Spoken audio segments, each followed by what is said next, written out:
In 2010, Dwayne founded PENSOLE, the first academy in the US dedicated to footwear design, to provide talented young design students, regardless of their socioeconomic background, an opportunity to learn from the industry's best.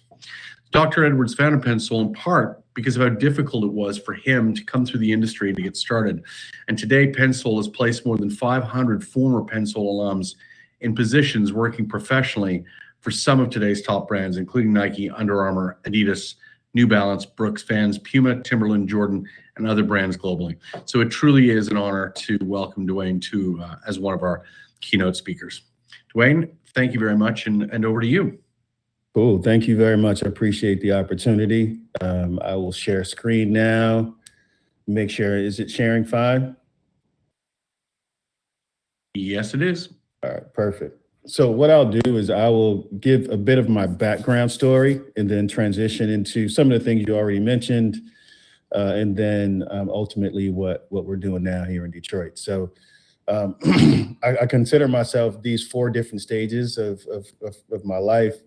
One as a dreamer, as a designer, educator, and activist. Grew up in Joliet, Illinois. I was raised in Joliet, Illinois. I mean, not too many people know too much about the city besides either Stateville Prison or the movie The Blues Brothers. But this is me, youngest of 6, raised by a single parent. She packed us all up, moved to Inglewood in the early 70s. And that was really where I really honed my skills and grew up as a young person out in Inglewood.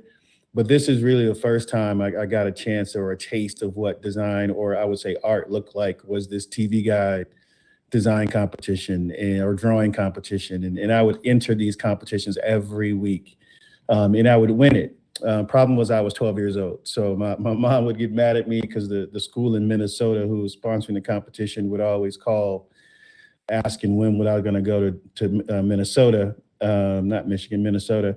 And she was like, this boy is only 12. He's not gonna be there for a while. Plus, I didn't want to go to Minnesota, especially growing up in Inglewood.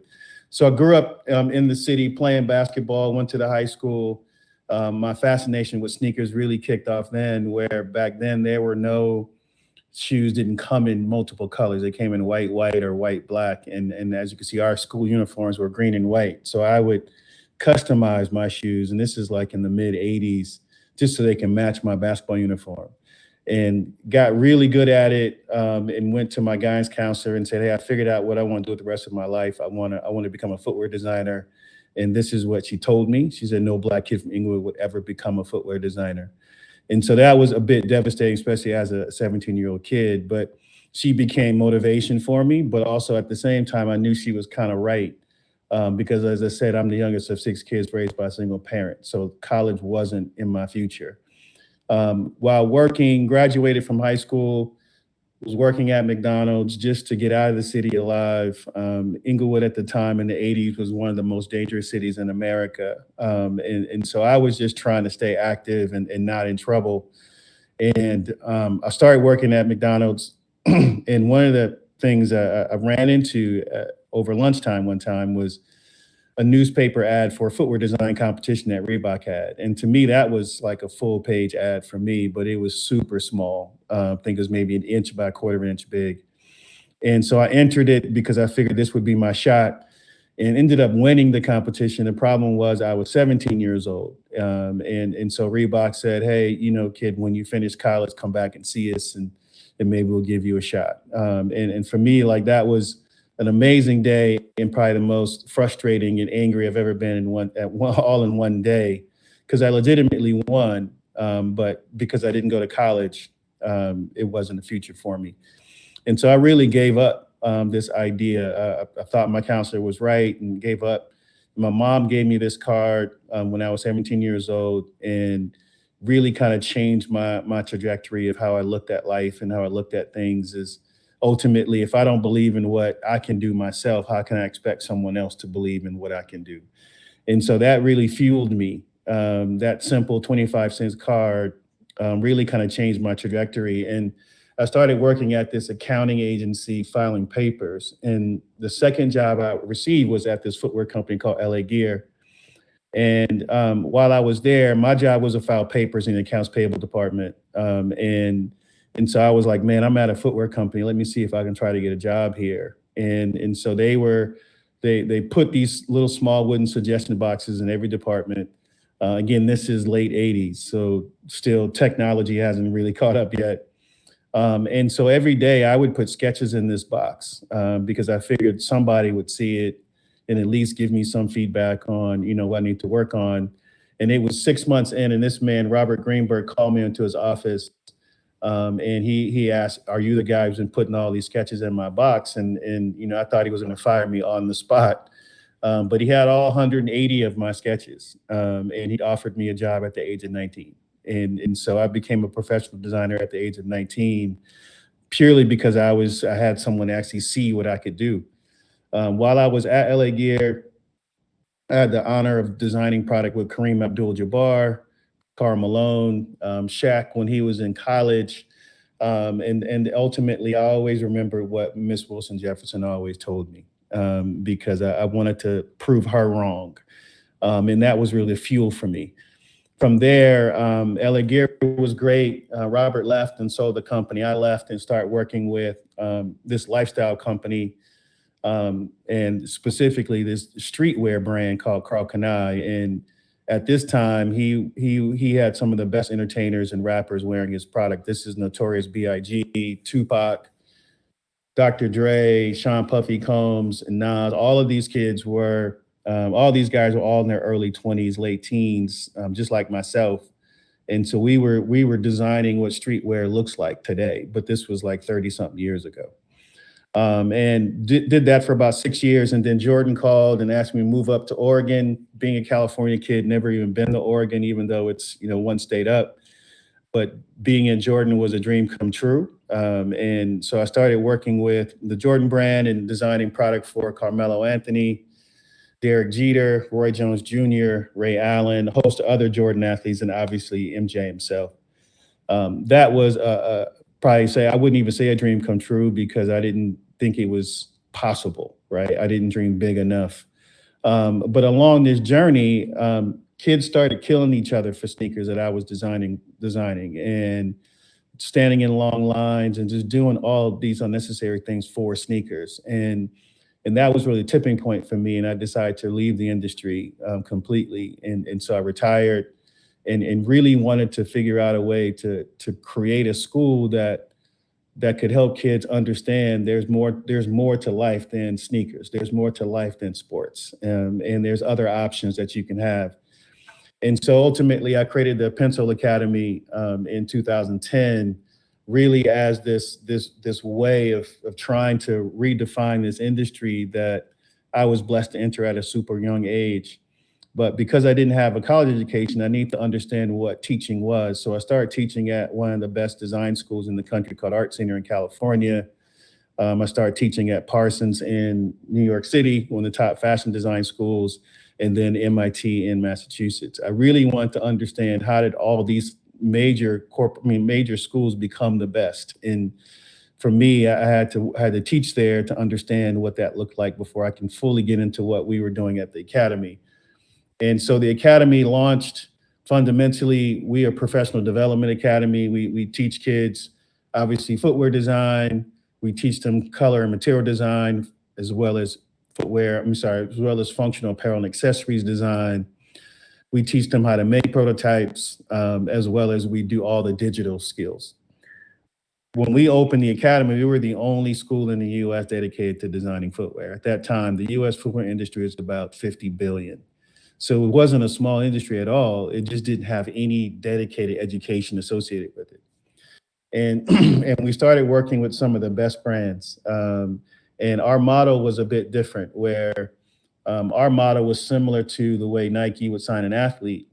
And what I want to do was understand that the company was the beneficiary of the talent. And so I felt the company should pay for that talent. And so the entire program was free for students, where the corporations would sponsor all the programs and the best kids would end up getting jobs at the company. And so over the last 12 years, we've placed well over 700 kids now, but we've had over 1,500 kids globally from multiple countries around the world. The footwear industry is a global industry. It's not just in the US, or it's not just in Canada, it is global. And so we want to make sure that our reach was that, and we connected to the kids globally as well. In 2020, fast forward in 2020, the world changed. George Floyd got murdered. And then all of a sudden you had major corporations really committing billions and billions of dollars to supporting Black communities, just so they can help improve the condition that was going on in these cities and in these communities. And diversity in design becomes super important. Before, it wasn't as important. When I started in the industry in '89, I was only the second Black footwear designer in the whole industry. And come full circle, 20 something years later, or 30 years later, there's still only about 200 to 300 in the whole industry. And so what 2020 proved to be was a pivotal point in design education, specifically around diversity. And that was also the same time when I discovered this historically Black college in Detroit that had closed. So I found this school called Lewis College of Business in Detroit that was founded by this Black woman by the name of Violet T. Lewis, amazing woman who founded this college in the late 1920s on a $50 loan. And she did so well in Indianapolis, the city of Detroit asked her to move up and create a second location in Detroit. It did extremely well. And for decades, it did extremely well. HBCUs have been notoriously underfunded by the US government. And so unfortunately, the school closed due to a lack of funding and not being able to update curriculum. And so the school closed. I found out about the college in 2020. I reached out to the grandchildren of Violet Lewis and asked, like, are they open to reopening the college? And if they are, could we do it together as a design school? And so they said yes. And so this is our campus in Detroit, Michigan. So I moved the academy from Portland to Detroit. Behind there that's Canada, that's Windsor, but the campus sits right on the river. And we started off with 3 amazing founding partners. One is Cause for Creative Studies, which is one of the top design schools in the country, well over 100 years old. The Gilbert Family Foundation, ran by Jennifer and Dan Gilbert, and then the Target Corporation. From there, once we had interest in founding partners, we had a press conference in fall of 21. That press conference generated well over 400 million in media impressions globally. And then at the same time, in order for us to reopen the school, we had to actually create 2 state legislative bills. One was the state of Michigan had no precedent around a college of any kind that closed and wanted to reopen. What would the pathway be? And then the second bill was reinstating the college as a historically Black college in the state of Michigan. Both of those bills were written and passed within 3 months. And the announcement of that bill, both of those bills passing, received almost over half a billion impressions, media impressions as well. So we're off and running. Because of this. Now, this is the reason why there was so much attention and people care so much about what we're trying to do. Is this is the percentage of diversity in all fields of design. It's actually less than 4% now. But at the time when I did this study, there was less than 5% of diversity in all design fields, from product design, graphic design, architecture, furniture, you name it, automotive. There was just a massive lack of diversity. That lack of diversity was really systematic, where we did a study in more than half of the inner cities throughout the US, both the middle schools and high schools no longer have art programming. It was all cut due to budget cuts. And so this was a direct correlation into kids going to college. And again, this number is lower. I did this study 2 years ago. Now its number is about 7%, which is the average African-American enrollment in design colleges and universities in the United States. And what happens when the enrollment is there, they don't stay long. So more than half of these kids drop out and less than 2% graduate. And so now this becomes really the real issue as to why there's less than 5% African-Americans in traditional design careers.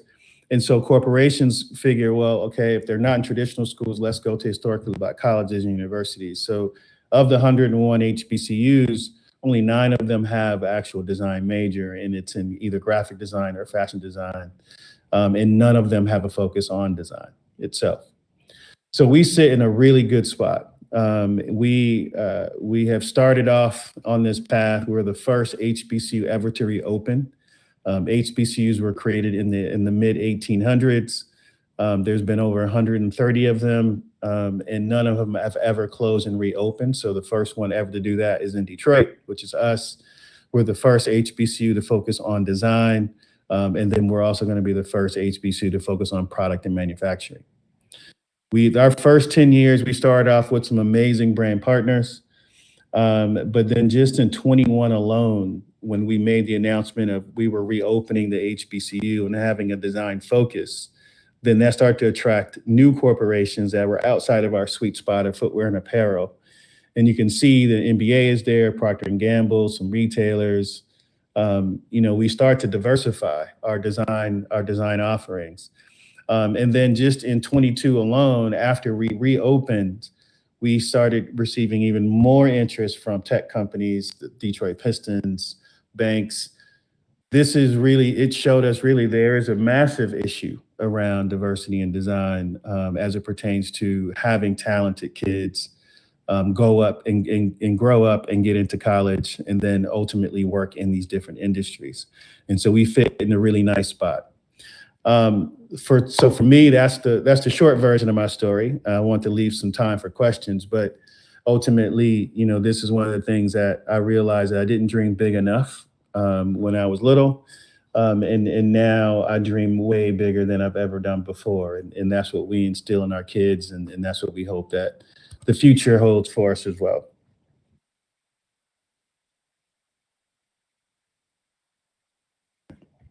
Thank you so much, Dwayne. Thanks, Dwayne. Ooh. Such a remarkable story. I had the pleasure of listening to part of it before, as I said at the outset. I'd love to get the questions going. My first question is, what does someone that grew up in the environment that you grew up in, somebody that is Black, what does someone with that background bring to the design industry that's different from the people that were there designing previously? And do your students today mirror what your background was? Yeah, so yes, my students do mirror my background from all over the globe, though, right? So, and I would say, remove race aside, unable to afford to go to college, didn't know certain things were careers, didn't have access to mentors, and then you add race into it, then it becomes more of a connective thread. But globally, education is a problem as it pertains to access. And then when you get to design, it's even more of a challenge because of access gets even more limited. For us, it's not really, or for me specifically, it's not about really the me being specifically Black. It's just a diversity of thought, right? If you were to put 10 people in the room that were all from the same background and same city, same state, versus you put 10 people in another room, even if they were all from 10 different states, let alone globally, you gave them the same idea and the same prompt, the room with the diversity of thought is going to have way more options and more of a unique approach to it. So the diversity for me is not just around the ethnic background, it's the diversity of thought. And that part of that is where you grew up at and what you're exposed to, or what country you're from or what state or city you're from. Well, that's what we're really trying to educate, corporations on is diversity is bigger than race, right? It's much bigger than that. And I don't know when the last time you've seen or been to a design school, but there's no diversity at design schools. Now, I'm not even talking about just racial diversity. And so that's really what we're trying to do is diversity of thought. Just like all of the other HBCUs, 75% of the student enrollment are African-American, but the other 25% are not. And so the schools are not inclusive institutions. They're, exclusive institutions. They're inclusive institutions, and we're the same. It's interesting that because I come from the creative industry myself, and I've been a teacher, and it's funny because my own experience working in the creative industry is that it is quite diverse. Like there are a lot of people from different backgrounds, but but I'm curious, in your experience, and I'm not talking about, by the way, skin color. I'm talking about diversity perspectives and people's backgrounds. So why is the creative industry not more appealing to members of the diverse community that you reference? That's the interesting question, because it is appealing. They just don't know that they can have jobs in it, right? When I talk to kids and to share with them what I do for a living, or what I used to do for a living by designing sneakers, I just tell them, I wanted to play ball too. Like, I stopped growing at 6'1", so the NBA was not in my future. But I'm still a part of sport, right? I'm just in sport in a different way, where shoes that I've designed have touched every baseball field and football field and NBA floor and global Olympics and everything else. And so a lot of it is really just them not being aware that it doesn't die. Your sports dreams don't die with playing the sport itself, or the phone that you have, someone actually designed that and they make a living because of that phone, right? And so a lot of it is just a lack of awareness. And some of that lack of awareness are the corporations who sell products, where they always talk about the product, right? And they celebrate the product and the company that they're touting, but they don't share the rest of the story. And the rest of that story is that you can have a career in these fields, right? And so for me, it's just a lack of awareness, that the industries that are selling the products, they don't share, like I said, the rest of the story of what's possible. And it's amazing, having taught. I remember teaching a business class at a poor school, and I was teaching at the same time in a wealthy school. And the difference between the students was quite remarkable.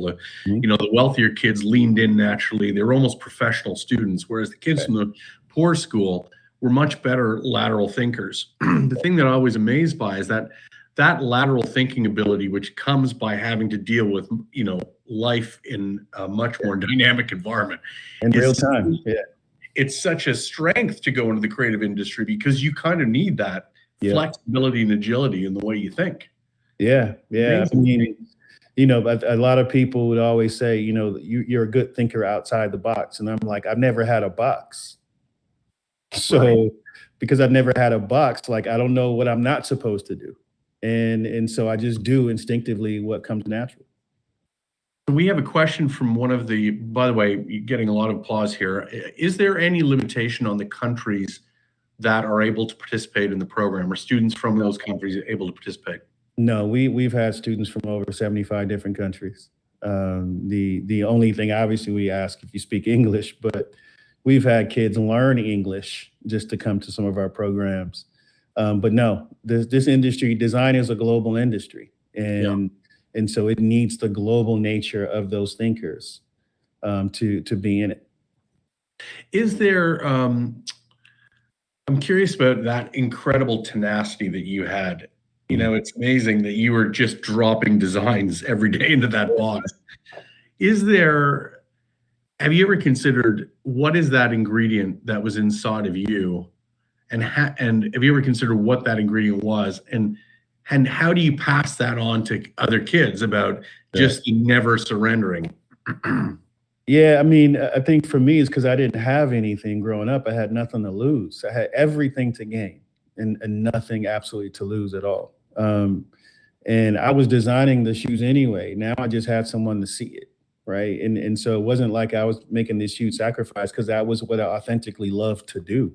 And still to this day, like, I would design for free because I love that. I love it so much. And that's what we try to help our kids understand, is that we can't teach passion. Like, you got to have that to be successful in life, let alone, in this career. And so what we do is we share with them our journeys, and we share with them what was possible, of what we were able to make possible with what limited options that we had.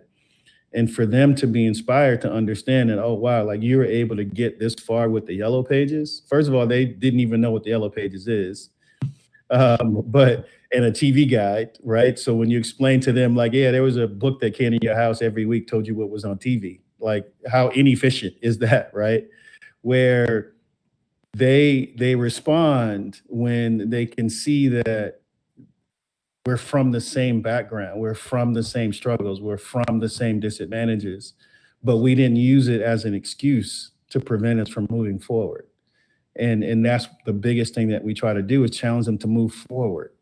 It might not be the right step, but you need to move forward. If you don't move forward, you're not going anywhere. And I would much rather you move forward and make mistakes along the way than not move at all and have regrets. And my last question is, how many of these kids is this the first kind of formal higher education? How many of them is this a first for? I would say about 70% of the time. This is the first time they're in higher ed, and our version of it is different because we put you right in front of a company, right? And so our classes are like job interviews, and so you have the ability to perform in front of the person that's going to hire you and could change your complete life around. And so we elevate the stakes. The stakes are elevated, but that also helps them perform, because they can actually see what the end result will be, instead of them just talking about it. No, physically, you can see the rewards of your hard work and your effort directly in front of you. Well, thank you. Unfortunately, I have to leave for the next session. I could talk to you all day. So thank you on my part so much. It has been a real honor meeting you, Dwayne. Thank you. Yeah, thank you. I appreciate the opportunity, man.